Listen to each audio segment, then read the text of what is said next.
আসসালামাইকুম গাইস, পেতা গেছেন ভাই বইতে পানি দিচ্ছে 101 বিঘি পাট বনেছে। সে 101 বিঘি পিস উঠাইছে, কিন্তু পিসের কোনো দাম নাই।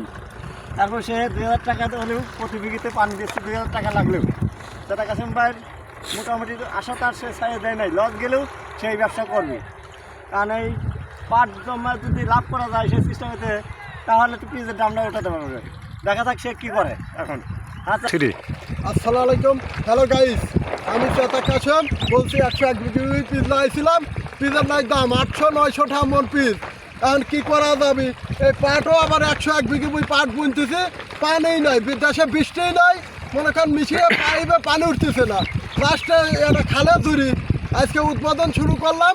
101 বিঘির 1 বিঘি কাল ভিজেছে 2000 টাকা বিঘি, তাও পানি নাই, পাইবে তো পানি নাই। এখন কী করা যাবে? মাটি না ধরে এখন পানি দেওয়া হচ্ছে। এখন পাটের কী হবে, পাটের খবর কই পারতেছি না, সবই আল্লাহ পাকের ইচ্ছা। এখন তারেক রহমানের কাছে আমাদের দাবি এইটুকুই, পিজের দামটা বাড়া দেন, নাহলে কৃষক মরে গেল।